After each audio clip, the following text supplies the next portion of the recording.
So we're back in Barcelona. Yung last episode that you guys watched, we were still in Switzerland. So we took the flight from ano ba yun? Switzerland, Geneva to Madrid, Madrid to Barcelona. May kwento ako sa inyo tungkol sa nangyari sa aming flight. There was initially bad news, di ba, babe? Pero yung favor ni God lumabas. Di ba? Natuwa naman kami ng ending. But prior to that, pakita ko lang sa inyo yung una kong nabili dito. First, big purchase ko here. I bought this perfume, no? So, I don't know if you guys know, but I used to be a very huge fragrance collector. And this one just came out here in, I think, in Europe, which is Creed Absolu Aventus. So, paborito kong pabango is yung Creed Aventus. And this like the newest version. Sobrang mahal. I think it was over 300 euros. So, close to 20,000 pesos. But since I'm a huge fan and I just wanted to add it to the collection and I don't know when it will ever come out in the Philippines, decided to buy it. Sobrang bango. Di ba, babe? Gustuhan niya. Anyway, nag-prepare na kami. Tuloy natin yung kwentuhan sa labas. Lunch lang kami. It's actually around 2 o'clock. 2 o'clock ba, babe? 2 o'clock, no? And this is actually the time where people here in Spain go to have lunch. So we're headed to my favorite restaurant. Ako lang eh. Kain kami ng paella. Tapos tuloy natin yung kwentuhan doon. Mga pala, just in case you're wondering, the only sneakers I brought with me are the Allbirds that I got from San Francisco, both in blue and in white. Sobrang lambot, sobrang sarap sa paa. So I actually haven't bought any sneakers yet from this trip. Hopefully that changes today. We're going to Passeig, diba? I'll drop by Nike again. And hopefully we get to buy something. Para naman meron tayong sneakers to commemorate the trip. Parang ito yung first trip that I went on na wala akong biniling sapatos. No? Perfume. Oh, pero bango na pa bango. So anyway, dito na kami sa Flores. You just had lunch? How did you find lunch, babe? It was good. So anyway, yung title ng vlog natin today is why I kind of stopped buying sneakers. And today's trip, or the reason why I haven't bought like a pair this trip, is like a great reflection of why. There's this pricing strategy in marketing called price skimming. Basically, you start at your highest price point and then over time you reduce your price and you discount it more and more and more and more. And that is so evident with sneakers.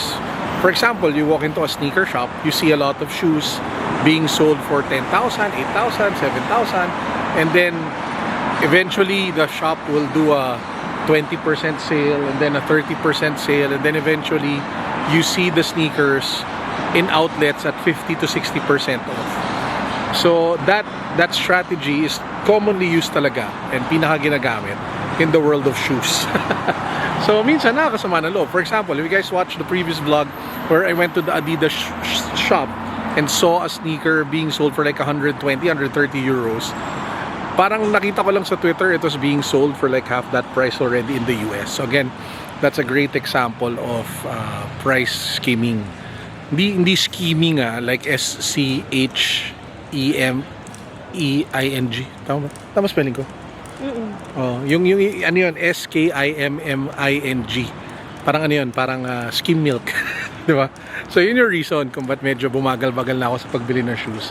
Kasi ang sama ng feeling na you buy a pair and then when you fast forward like a couple of months later, a couple of weeks later, you see the same pair being sold for a ridiculously low amount when they do their sale. For example, I just heard Nike in the Philippines had like a up to 70% sale sa Nike store sa BGC. So imagine nyo yung mga pairs na nabili doon ng for retail. Tapos ngayon, sobrang laki na ng discount kasi they have to make room for new shoes. Kasi mas saturated na yung market ngayon eh. So ang feeling ko, yung ganong klaseng behavior, yung having more and more sales, will just keep getting more frequent over time.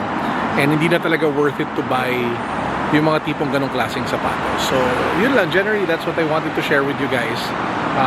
Pupunta pa rin kami Nike, just in case may makita pa rin akong good pair of shoes.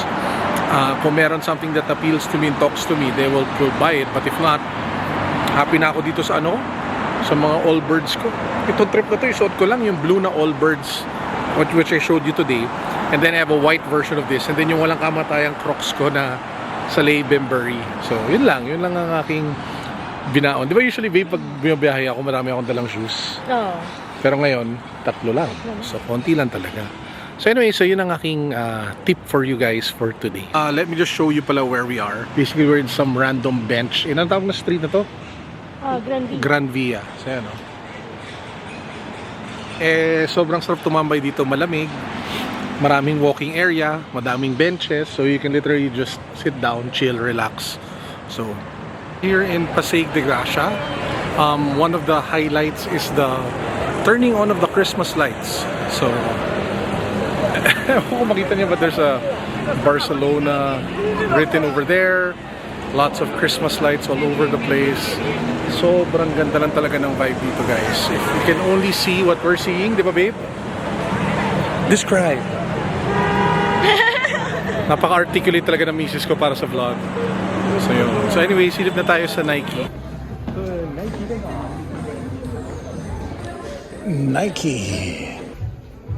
Sabi ko, naka-sale na, 25%. So kung binili ito ng retail, hindi malungkot, di ba? So yun yung point ko about price skimming. Pero ang ganda. Ganda. Zoom Vapor. Ito rin, 25% off. Grabe, ang dami naka-sale. Ito rin, oh. From 129 to 97 euros. Yung air up tempo that we saw last week, from 180 to 134. Same with this one, 25% off. What?